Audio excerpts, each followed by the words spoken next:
এই যে স্ক্রিনে যে ছবিটা দেখতে পাচ্ছ, এটা নিয়ে তোমাদের অনেক রকম প্রশ্ন। মানে এটা কি, এটা দিয়ে কি হয়, অনেকে অনেক রকম কমেন্ট করছো, অনেকে অনেক রকম কাল্পনিক নাম দিচ্ছ, অনেকে অনেক কিছু ভাবছো।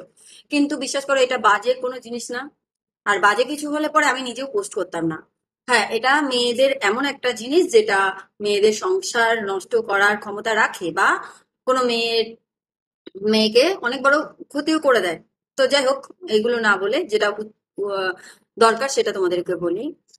এটা হচ্ছে একটা সিস্ট, যেটা শুধুমাত্র মেয়েদের বিয়ের পরেই যে হয় তার কোনো ঠিক নেই, বিয়ের আগেও হতে পারে, মানে কোনো বয়স নেই নির্দিষ্ট যে ওই বয়সেই হয়। আর কোনো সঠিক একদম এই কারণটার জন্যই হয়তো এটা হচ্ছে এইরকমও কিচ্ছু নেই। মানে এর উপযুক্ত কোনো কারণ কেউ বলতে পারবে না। আবার এর কোনো বয়সেও নির্দিষ্টতা নেই, যে কোনো বয়সে যে কোনো অভাব বা যে কোনো ঘাটতির জন্যই হতে পারে। আমাদেরকে সাবধান থাকতে হবে হচ্ছে ঠিক মতো খাওয়া দাওয়া, সময় মতন ঘুম, পর্যাপ্ত পরিমাণে ঘুম, জল খাওয়া, আর জল জাতীয় খাবার যেরকম শসা, তরমুজ এগুলো খাওয়া, লেবু। আর ঘুমের কথাটা তো বললাম। একটু হাঁটাচলা করা, একটু যোগ ব্যায়াম করা। এগুলো যদি সম্ভব নাও হয়ে থাকে, সুযোগ পেলে সিঁড়ি দিয়ে উঠানামা করা। বা মোদ্দা কথা, বসে থাকলে চলবে না, নিজের জন্য নিজেকে কাজ করতে হবে, নিজের ভালো মন্দ নিজেকে বিচার করতে হবে। আর আর কি বলবো। আর যদি তোমাদের আর এটাতে কি কি সিমটমস, হ্যাঁ যাই হোক, তোমরা অনেকে জিজ্ঞাসা করেছো যে এটার কি কি সিমটমস থাকে, কি করে বুঝতে পারবে যে এটা কি, এটা হয়েছে কিনা।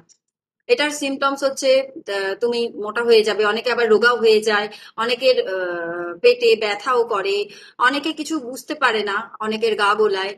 এক একজনের এক এক রকম সিমটমস। আমি যতজনাকে জিজ্ঞাসা করেছি এক একজনের এক এক রকম। কোনো মানে কোনো ইয়ে নেই যে এইটাই হবে। যাই হোক, তোমাদের যদি শারীরিক কোনো রকম প্রবলেম তোমরা ফিল করো, আগে ডাক্তারের সাথে যোগাযোগ করো, ডাক্তারের কাছ থেকে মত নাও, তারপরে নিজেদের জীবনটাকে সিকিওর করো। আর পর্যাপ্ত পরিমাণে ঘুমাও। ঘুম আমাদের শরীরে প্রচুর পরিমাণে প্রয়োজন, মানে মিনিমাম 7 ঘন্টা তো প্রয়োজনই, আর যদি পারো 8 ঘন্টা খুব ভালো হয়। সেখানে আমাদের এই সোশ্যাল মিডিয়া, এই ফোনের যুগে যেটা কোনো মতে সম্ভব হয় না, ওই 2 3 4 ঘন্টা, যার কারণেই এখন প্রতি ঘরে ঘরে এই সব রোগগুলো দেখা যাচ্ছে। আমি তো কমেন্ট বক্সে এমনও কমেন্ট পেলাম যে পেটে এই বেবি থাকাকালীন সিস্ট ধরা পড়েছিল এবং সিস্টটা ফেটে যায়, যার ফলে বেবিটা থাকে না। তো যাই হোক, ওই রকম সিচুয়েশন যেন কাউকে ফেস না করতে হয়। নিজেদের সাবধানতাটা নিজেরা বজায় রাখো, প্রচুর পরিমাণে জল খাও, পারলে হাঁটাহাঁটি করো, নিজেকে ফিট রাখো। একদম ঢিলা ঢালা মানে বিশাল মোটা হয়ে গেলেও হবে না, খুব রোগা থাকলেও হবে না।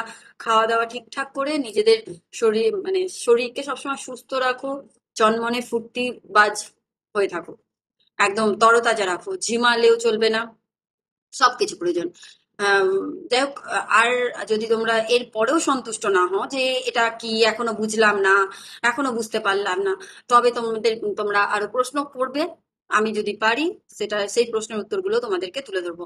তাহলে আমি কি কি কি বলে দিলাম যে এটা কি, এটা কি কি থেকে হয়, আর তোমাদের কি কি করলে তোমরা এগুলো এটা থেকে মুক্তি পাবে, মানে এটা হবে না।